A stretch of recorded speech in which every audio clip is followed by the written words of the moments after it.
हैदराबाद के सरदार वल्लभ भाई Patel national police अकादमी में वर्चुअल कॉन्फ्रेंस हुआ। न्यू आईपीएस ऑफिसर्स ज्वाइन हुए। उस आईपीएस ऑफिसर्स की वर्चुअल मीटिंग में पीएम मोदी बोले कि तुम्हारे लिए ये इंपॉर्टेंट है कि तुम लोग अपने यूनिफॉर्म से प्राउड होना, उसका पावर दूसरों को नहीं दिखाना। पुलिस ऑफिसर नई नई ड्यूटी ज्वाइन करते ही ऐसा समझ लेते कि पूरे लोग उनसे डर जाना, स्पेशली एरिया के गैंगस्टर। सिंघम जैसे फिल्मों को देख लेके तुम लोग अपने बारे में क्या क्या कि हाईली सोच लेते हैं, इसके वजह से तुम लोग मेन काम छूट जाता, ये तुम लोग अवॉइड करना बोल के बोले। इसके बाद असद बाबा उनको ठंडे चुरके लगते हुए उनके ट्वीट को फेसबुक पे टैग कर दिन ओवैसी उनके ट्वीट को टैग करते हुए लिखे कि Uttar Pradesh CM from your party से ठोक देंगे एंड बोली नहीं तो गोली। योर एमपी कॉल्स गॉड से अ देशभक्त and celebrates death of martyr Hemant Karkare. How are these young officer suppose to take you seriously. Asaduddin Owaisi बोले कि उत्तर प्रदेश के तुम्हारे सीएम बोलते कि ठोक देंगे, बोली नहीं तो गोली मार देंगे, गाडसे को देशभक्त बोलते, और जो शहीद हुए हेमंत करकरे उनकी मौत को सेलिब्रेट करते। ऐसे लोग तुम लोग को सीरियसली कैसे लेना। ऐसे इस टाइम पे मेरे को मोदी की वीडियो याद आई। हिपोक्रेसी की भी सीमा होती है। वो बोलते नहीं जिसके शीशे घरा रहते हैं उन्हें दूसरों के घरों पे पत्थर नहीं मारना बोल के। इनके पार्टी में बड़े बड़े मर्डर रेपिस्टा क्रिमिनल रख ले के चिच्चा दूसरों को बोल रहे कि तुम लोग किसी को भी नहीं डराना, गैंगस्टरों को नहीं डराना, सब्जनों को नहीं डराना। गैंगस्टरों को नहीं डरा तो उनके तलवे चाटना। पहले गैंगस्टरों से पूरे कामा करा लेते, जब उनसे कामा ख़त्म हो जाते उन लोग दूसरों को तुम्हारी हैसियत बताने जाते तो उनकी गाली पलट देते। क्या काम करते चिच्चा, तो पहले तुम्हारा काम करो ना। और ट्विटर पे क्या ट्रेंड कर रहा देख लेंगे। 5 बजे 5 मिनट पहले ट्रेंड पे है, 5 बजे 5 मिनट। जैसा कोरोना के लॉकडाउन टाइम में 5 बजे थाली बजाओ बोले चिच्चा मोड़ी चिच्चा, अब लोग हैं 5 बजे 5 मिनट बोल के ट्रेंड कर रहे हैं। वो 5 बजे के 4 टॉपिक हैं, वो है अजय अतीश ट्वीट करेगी 5 बजे 5 मिनट। I am ready for tomorrow to stop privatisation, save government job, save constitution, save student life and please also remember this mission 2024। Modi को उखाड़ देना बोल के कार्टून डाले। अच्छा हुआ है बीजेपी पार्टी पहली नहीं है, 60 साल पहले रहे तो अभी तक आदमी पत्थर से आग रगड़ते रहता था। नंबर 2 पे और एक ट्रेंडिंग चल रहा है, shame on you Charlie Hebdo. ये चार्ली हेब्डो के अम्मा बाबा बहुत बड़ी गलती कर ले, चार्ली हेब्डो बोल के रखे। चार्ली हेब्डो का चार्ली हेजड़ो बोल के रखना था, स्पेलिंग मिस्टेक हो गई शायद इन लोगों से। ये चार्ली हेब्डो जो है फ्रांस का एक जर्नलिस्ट है जो कभी भी इस्लाम के ऊपर बोलते रहता। ये चार्ली हिजड़े को जब कभी भी फेमस होना है, जब कभी भी टीआरपी होना है, ये साले को कभी भी इस्लाम के ऊपर भोंकते रहता। आशिफ अंसारी भाई बोले कि हमारे नबी की क्या है शान, बच्चा बच्चा है कुर्बान। ये नारा तो सब जोर शोर से लगाते हैं, लेकिन कुर्बानी की तो बात छोड़ो, हम गुस्ताखे रसूल खिलाफ आवाज़ तक उठा नहीं पाते। भाइयों जिसका भी ट्विटर अकाउंट है उसमें जाके शेमान्यू चार्ली हेब्डो को ट्रेंडिंग पे लेके आओ। ट्विटर में इसका यूज़र नेम है @charlie_hebdo। ये कुत्ते को जब कभी भी फेमस होना रहता है, ये इस्लाम के अगेंस्ट बोलते रहता, बैल का बेरिंग। वैसे भी भोंकने वाले बहुत कुत्ते हैं, ये कुत्ते से कोई फ़र्क नहीं पड़ता फिर भी, लेकिन गुस्ताखे रसूल किया है, इसके बदले में अपने को कुछ तो भी करना है। जाके शेमान्यू चार्ली हेब्डो ट्रेंडिंग पे लेके आओ, जिसके भी अकाउंट से फुल टू ट्वीट्स मारो, #शेमान्यू चार्ली हेब्डो को ट्रेंडिंग पे लेके आओ। पबजी बैन के बाद चीनी कंपनी को लगा बड़ा झटका, 2.5 लाख करोड़ का नुकसान। भारत में पबजी बैन होने के बाद चीन की गेमिंग कम्युनिटी को तगड़ा झटका लगा है। इस गेम की डेवलपर कंपनी टेंसेंट को अब तक का सबसे बड़ा नुकसान हुआ। जानकारी के मुताबिक चीन की इस टेक कंपनी को मार्केट वैल्यू में करीब 2,48,000 करोड़ रुपए की गिरावट आई। टेंसेंट की मार्केट वैल्यू में इतनी बड़ी गिरावट भारत सरकार द्वारा पबजी और 118 ऐप बैन करने के बाद हुई। अच्छा हुआ है चूतिया ऐप को बैन कर दिए, खाली पीली पोटों को बिगाड़ दे रहा था। नमाजा ने कुछ भी नहीं, खाली पीली इसमें अम्मा बाबा की बात नहीं सुनते, कुछ भी नहीं, किसको भी कहने करते। काला है तो काला उठाते नहीं, कुछ भी नहीं, इमरजेंसी आया तो भी कट कर देते। इंडिया में 5 सितंबर को टीचर्स डे मनाया जाता है, जो कि सर्वपल्ली राधाकृष्णन चिच्चा का बर्थडे है। अपन बचपन से पढ़ लेते आ रहे राधाकृष्णन कितने महान टीचर थे, और एक बार इन्होंने रिटायरमेंट हुए तो पूरी स्कूल इनको छोड़ने आए थे और बच्चे इनको गाड़ी में खींच लेके लाए थे। इनके थोड़े कोट्स है वो पढ़ लेंगे अपन।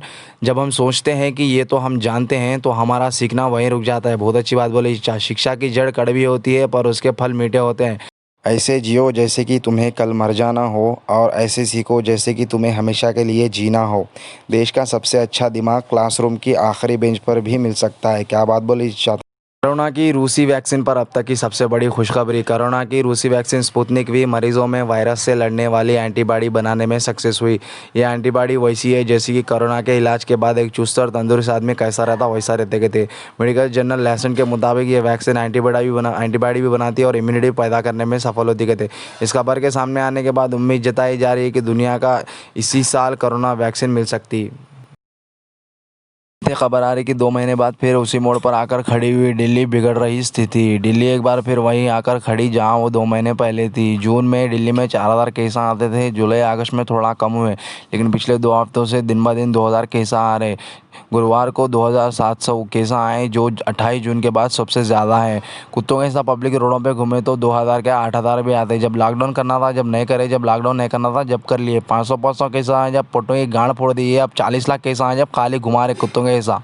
केजरीवाल जिच्चा क्या है कि कर रहे अच्छा कर रहे दिल्ली को, लेकिन दिल्ली की पब्लिक समझते नहीं। सेंट्रल गवर्नमेंट से भी कुछ भी हेल्प नहीं मिल रहा। अब केजरीवाल है तो क्या करते, केजरीवाल के पप्पा आगे क्या करते।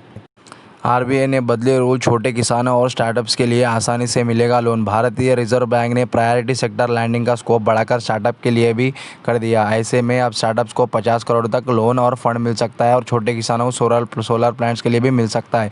पावर प्लांट, सोलर प्लांट जो भी छोटे किसान बनाना चाह रहे, जल्दी आके 50 करोड़ लोन ले सकते गवर्नमेंट से। सुशांत सिंह के केस में रिया का भाई शोविक चक्रवर्ती गिरफ्तार हुआ। देश सुशांत सिंह केस में ड्रग्स के एंगल की जांच करते हुए नारकोटिक कंट्रोल ब्यूरो एनसीबी ने रिया चक्रवर्ती के भाई शोविक चक्रवर्ती और सोमुल मिरांडा को गिरफ्तार कर लिया। एनसीबी ने सुबह एक साथ दोनों घर में छापा मारे। इसके बाद दोनों से पूछताछ की जा रही है। शोविक के पूछताछ में खुलासा किया कि वो रिया के लिए ड्रग्स खरीदता था। शोविक चक्रवर्ती जो रिया का भाई है, उससे भी उन्हें भी ड्रग्स खरीदा रिया के चक्कर में। रिया चक्रवर्ती के चक्कर में सब लोग अंदर जा रहे, लेकिन रिया चक्रवर्ती अंदर नहीं जा रही। वो महेश भट्ट बुड्ढे को अंदर डाल के 2 जीप पे 2 मुँह पे ये तो पूरा निकाल देता उन्हें। इतिहास के सबसे कठिन दौर से गुजर रही Indian auto industry. Maruti Suzuki India के एमडी और सीईओ केनिची आइकावा बोले कि भारतीय ऑटो इंडस्ट्री बहुत कठिन दौर से गुजर रही। इंडस्ट्री को जीएसटी के मामले में सेंट्रल गवर्नमेंट से मदद की ज़रूरत है। कोरोना के वजह से ये इंडस्ट्री 6 साल पीछे चला गया। उन्होंने ये बयान सोसाइटी ऑफ इंडियन ऑटोमोबाइल के 60वें एनुअल फंक्शन में बोले। अब रोड पे गए तो खाली मारुति सुजुकी, हुंडई की गाड़ियाँ दिखते हैं। मारुति सुजुकी इंडिया की इतनी बड़ी ऑटोमोबाइल इंडस्ट्री कंपनी है, ऐसी लोगों को जितनी मुश्किल हो रही बोलते नॉर्मल लोग कैसे हो रहे होंगे। हर एक की जीडीपी ऊपर उठती जा रही। चाइना की +3.2 हो गई, इंडिया की जीडीपी -23 हो गई।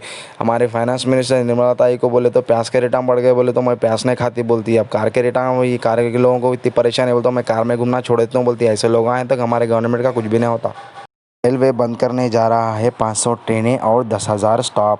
भारतीय रेलवे बड़ा फैसला लेने जा रहा है। इसके तहत अधिकार खाली जाने वाली 500 ट्रेनों को खाली करने वाली है। हालांकि इन ट्रेनों के बंद होने से यात्रियों को कुछ प्रभाव नहीं पड़ेगा कहते। यात्रियां 5 ट्रेनों की जो खरीखोरी स्टेशन है वहां से जाकर चढ़ जाना कहते। जो छोटे स्टेशन में 50-50 लोग चढ़ते रहते थे, वो ट्रेन और स्टॉप बंद कर देते। गवर्नमेंट एयरलाइंस बेच दिए, रेलवे को प्राइवेटाइजेशन कर दिए। फिर भी हमारे मोदी चिच्चा बोलते कि मैं देश बिकने नहीं देता हूँ, देश बिकने नहीं देता हूँ। ये लाइन सुन के भक्ता बोलते हैं हर हर मोदी जल जल मोदी। अब छोटे स्टेशन बंद हो जा रहे। गाँव वाले फिर बोलते कि मोदी पप्पा बोलते कि जाओ बोलते कि। हैदराबाद में 2 चैन स्नैचरों को पकड़ा गया। हुमायूंनगर पुलिस शुक्रवार को 2 चैन स्नैचरों को पकड़ के उनके पास से 1,10,000 रुपये की रकम बरामद की।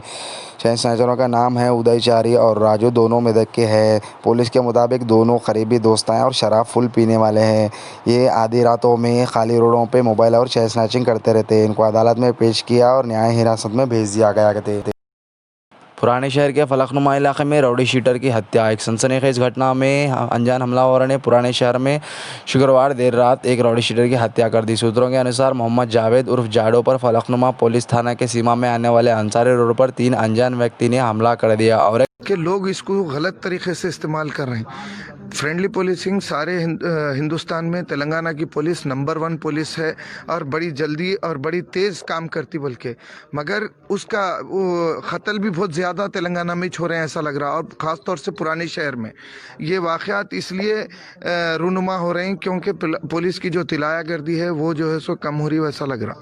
इसीलिए ये नहीं तो पहले क्या था, चबूतरा मशीन चलता था और वहाँ पे जो है सो नौजवान कोई चबूतरों पे बैठते नहीं थे, तो उसकी वजह से अब लॉकडाउन की जब से हुआ है तो थोड़ा लापरवाही पुलिस में आई और आदमियों में ज़्यादा लापरवाही आई। इसमें शक नहीं, कोरोना से हम बच रहे हैं, मगर ऐसा लड़ ले के मार ले के मर जाना ये कहाँ तक ठीक है? आप लोग जो है सो हमारे को कमेंट्स के ज़रिए बताइए। और ये अभी जो मरा ये दूसरा लड़का जो मरा वो उसका नाम जावेद बावर्ची है। तो बोलने का मतलब ये है कि ये आपस के लड़ाई झगड़े, पुलिस की जो तिलायागर्दी है वो तिलायागर्दी की कमी, और सबसे अहम बात बच्चों में अवेयरनेस आना कि आखिर ये क्यों हो रहा। जो नौजवान चबूतरों पे बैठते, वहाँ बैठ के ही साजिशें होती, वहाँ बैठ के ही जो है सो उल्टे सीधे मशवरे करते, उसके बाद में जो है सो कत्ल गारतगरी हो रही। और अब देखिए जो जो जिनका कत्ल हुआ उनके घर वालों से पूछिए, उनके दिलों से पूछिए कि उनके घर पे क्या बीत रही होगी। ये कोई आसान बात नहीं है किसी की जान जाना। अब यहाँ से हम उस्मानिया जाएंगे, अब देखिए रात के 1:30 बज रहा, 1:30 बजे भी हम भी ड्यूटी पे है, पुलिस ओहदेदार भी ड्यूटी पे है, महल्ले में बेचैनी अफरा तफरी का माहौल है, सारे ज़राए इब्लाग के लोग नीचे पे है। आप देखिए यहाँ से ज़रा उधर बताइए, यहाँ से जो रकबा है वो देखिए बिल्कुल कोने में जो है सो अगर जाएंगे तो बिल्कुल ऐसा इतना उतार है और चढ़ाव के वास्ते भी ऐसा आना पड़ेगा। तो ये शायद ये मरहूम की चप्पल है, पता नहीं। और यहाँ पे जो भी कत्ल किए हैं वो लोग जो है सो यही गली में नीचे में घर है। ये हम जो कत्ल की जगह पे है और घर जो है सो नीचे में है। तो इनका क्या किससे तनाज़ा था, क्या था, वो तो अब पुलिस ओहदेदार खुद बताएंगे। अभी क्लूज टीम जो है सो जावेद जायडो की जो है सो तफ्तीश करने में लगी हुई है। ये दूसरा वाक़या थोड़ी देर में ये पेश आया और इत्तेफाक की बात बोलिए या कुछ भी बोलिए, दोनों वाक़यात जो है सो मैलारदेपल्ली पुलिस स्टेशन के हुदूद में है। आप हमारे साथ 23 साल के सैयदा वहीजा वहीद 11 महीने पहले लापता हुए थे। अब 11 महीने के बाद मिल गए। अक्टूबर 2019 में अपने शोहर और सास ससुर के साथ उम्रा करने गए थे सैयद वहीजा वहीद। अब 11 महीने बाद फिर लौट आए। उम्रा करते समय वो अपने पति और सास से अलग हो गए थे।